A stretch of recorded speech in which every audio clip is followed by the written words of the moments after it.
Our next speaker is Xiaoping He, Principal Scientist at Pfizer.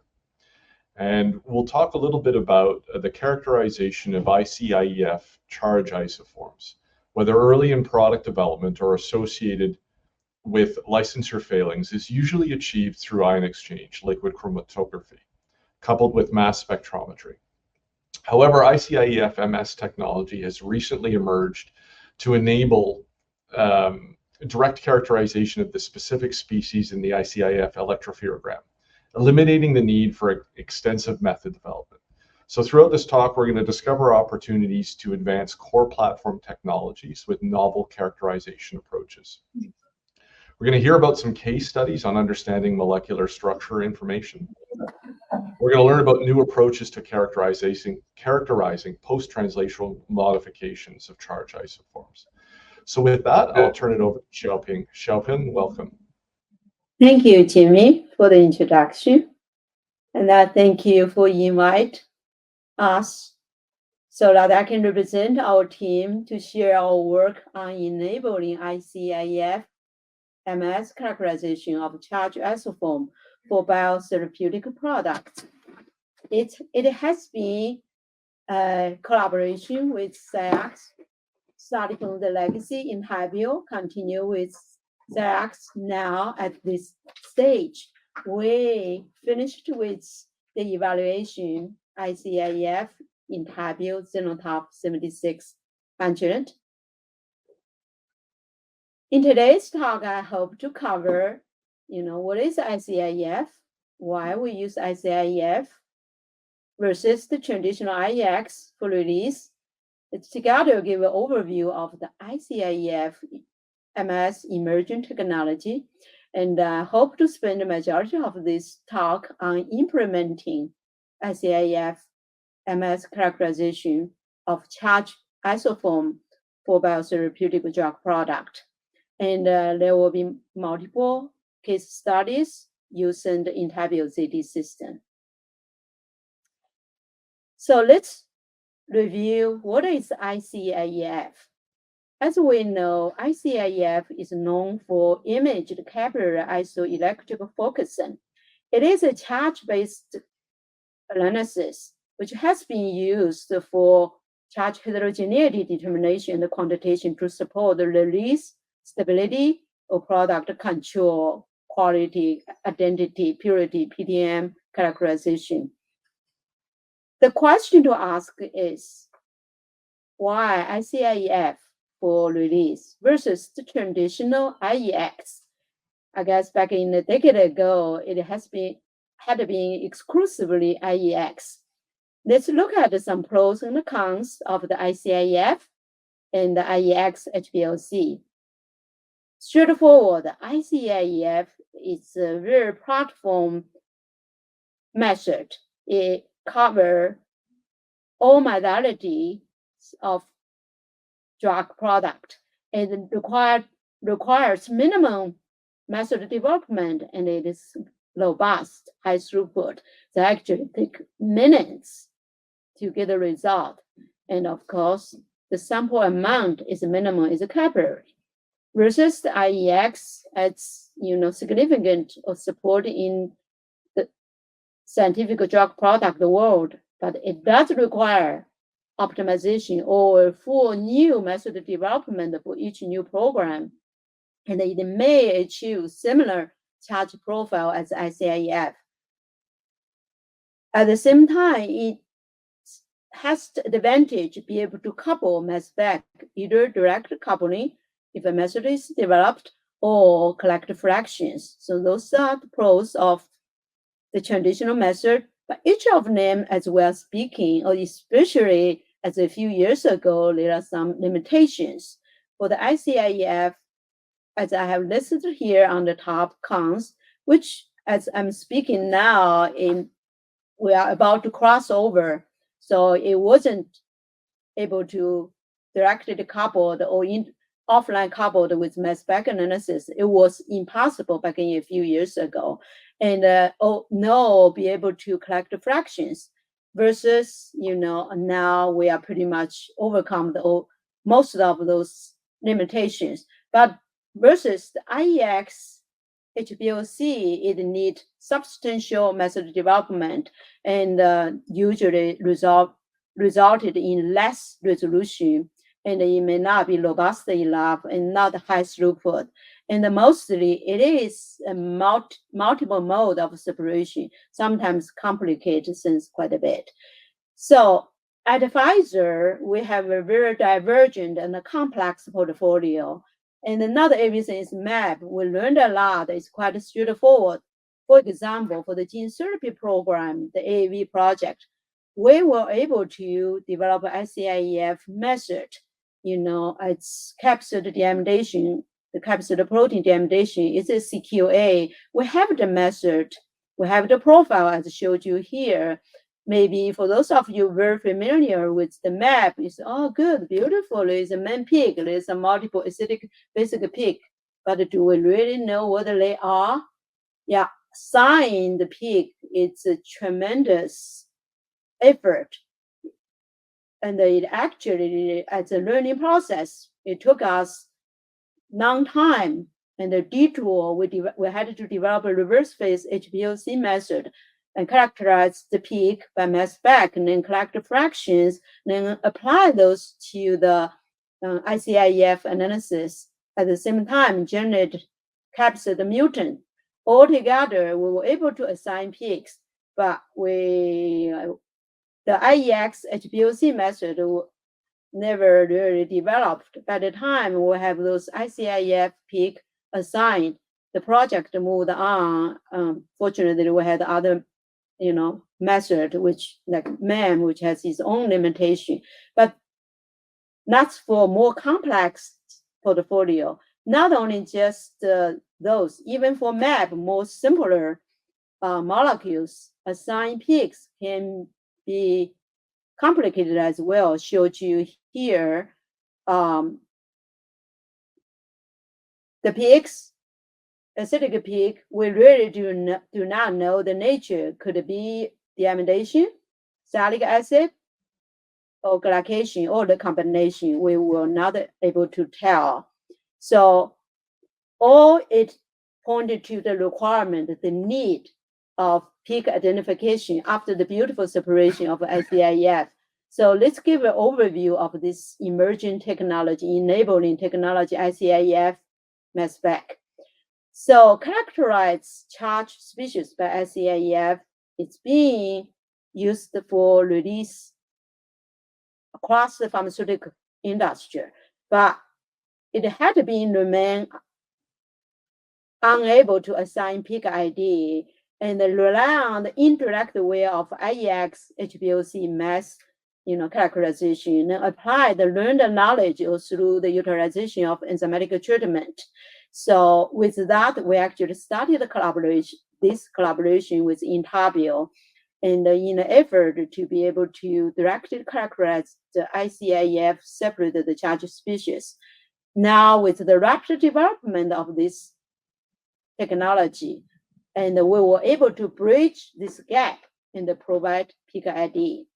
And as listed here on the right, we have actually, to today, we have multiple of such platforms.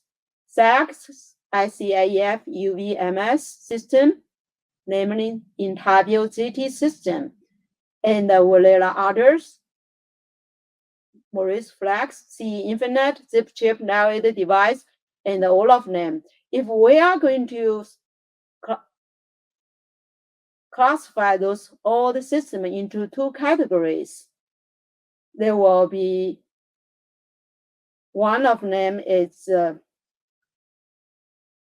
we can do direct online coupling with mass spec, which is represented by the Scientst Intabio ZT system, and that would be the focus of today's talk. So you would ask, now you can, icIEF, it's it's the release test, and we have the mass spec capability. Why we need all of the system. I hope these slides will give us an overview of the two types of this novel icIEF mass spec platform. One is the online direct coupling of icIEF separation with mass spec, such as the Intabio system. The other type is the offline mass spec analysis followed by fractuation. So each, again, have its limitations and advantages. First, both of the system can produce consistent icIEF charge profile as the release procedure. And one way or different in a different manner, it allows characterization by mass spec. For the Intabio ZT, the advantage is direct coupling. It's rapid and robust. We can go back easily to the data.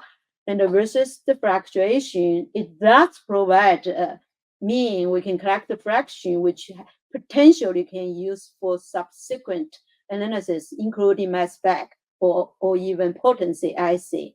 But again, each of the platform have its limitation as it stands now.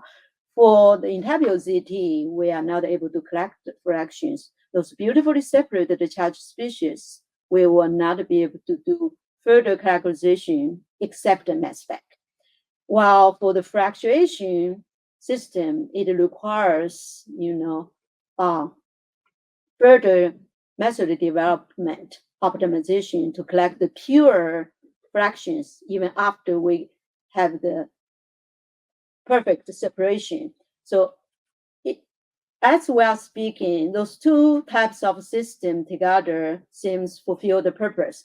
But for the rest of my talk today, I'm going to focus on the icIEF-UV mass spec online coupling system with Intabio ZT, and we will look at multiple case studies. But before we do that, let's quickly look at the workflow of this system. We take a release icIEF method, we adapt it to the Intabio system, and we're on the Intabio, we achieved charge profile, which is the UV, and that UV after the separation, we mobilize to the 7600 for MS detection, and then we acquired the MS profile, which is inverted from the UV. And then we use Biologics Explorer for data analysis. Basically, that's a snapshot of the workflow for this system. Usually it's 25, 30 minutes. We would finish collecting all the data for data analysis. So here showed you is a comparison of multiple map samples from our Pfizer release test on our established system. And on the right, it's the Intabio ZT, that's the UV overlay. The profile is comparable. And when we do a quantitation, they are also comparable as well. So we were able to conclude that the Intabio UV profile is comparable with our established release method. So let's give a very quick summary of the evaluation we did at Pfizer in collaboration with Scientst. We look at the multiple modalities, including MAP, more than half a dozen of IgG1 to over wide PI range, and the bispecifics, including the heterodimer drug product as well as their homodimers and the fusion protein, complex conjugate protein, or AAV products or vaccine product. So by and large, that's all, most of the modalities we included, and we took predominantly we used the intact analysis, and for all the modalities, we did do some subunit to compensate to look at some more details and utilize the glycosylase treatment, including deglycosylation, desilylation, to look at the specific PTMs. So with that, I want to share with you some data we have collected as a sample. And let's revisit the AAV story. I showed you this slide earlier. For AAV, capsid protein deamidation is a CQA. We have developed the method. We have characterized the 3D tool, and we published this work in this journal. But With the intabile ZT, now we are able to directly characterize assign peak ID. As showed you at the bottom here, we are able to reproduce the profile. Although I want to point out this is a different sample than here, but they are both AV9. So with this intabile ZT charge profile UV, we are able to sign the peak by mass spec VP1, 2, 3, as we all know, the three proteins contrasted this capsid. Yeah, so by the mass, we were able to assign them. And also the 3D iron map reveal the complexity of the acidic peak. This peak it's actually VP3 deamidation or one or multiple deamidation. So with this powerful coupling of mass spec, we were able to directly, take months of work within hours. Yeah. So I would like to next, as a case study, show you some map data. We streamlined the analysis of map use the intabile ZT. So this is the standard list map data provided, or as a standard in the industry. The typical charge profile may not be the prettiest one, but very robust, consistent. And the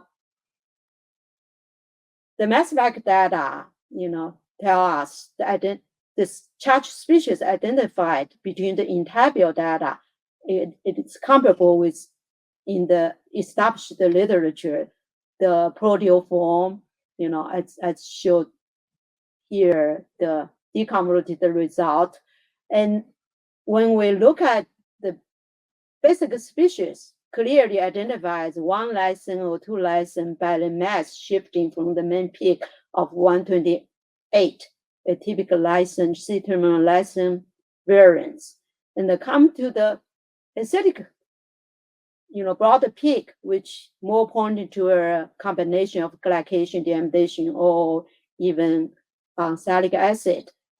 The acidic 2 is a bit more complicated in a way, it's a combination. So that's the list standard. We did look at quite a number of our internal maps from Pfizer. This is one of them.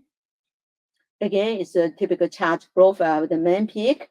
Then we have the main species for our internal map. It gives very accurate peak mass, which is only 0.2 Dalton at the index level, the observed mass versus the theoretical mass. And again, the C-terminal lysine clearly identifies the 1 or 2 lysine variants, and the acidic of the basic is C-terminal lysine. The acidic is the combination again, salicylic acid, glycation, and all the combination. So as a snapshot, that's what a typical map analysis.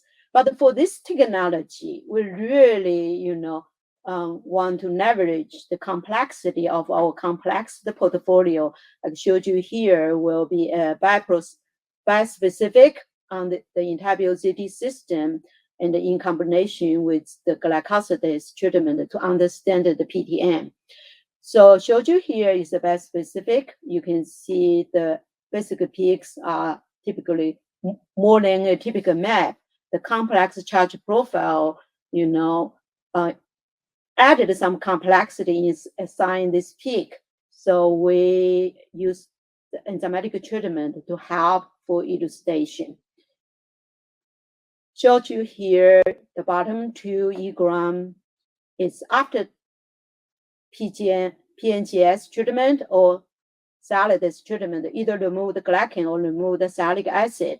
So the basic peak, did not change after the enzymatic treatment. It just easily identified as the C-terminal lysine. But after the removal of the salicylic acid or the glycan, it clearly showed the basic species. It could be either C-terminal lysine or could be a protein amidation. So I showed here by the mass spec data. Then the acidic species, again, revealed before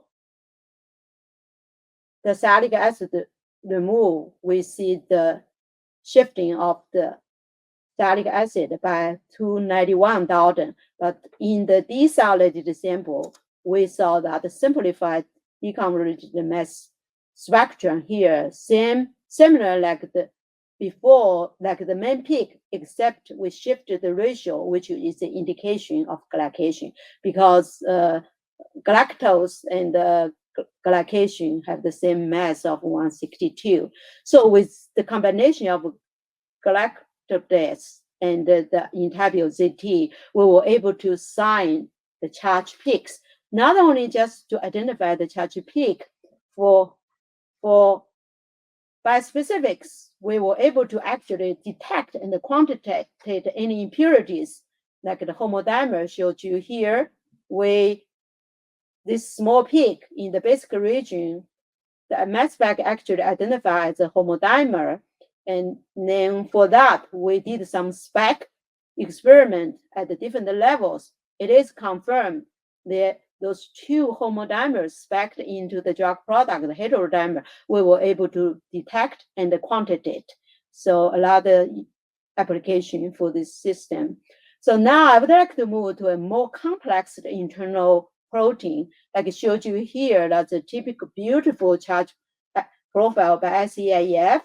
But look at this UV profile alone. We really have we are challenged to sign what is the main peak.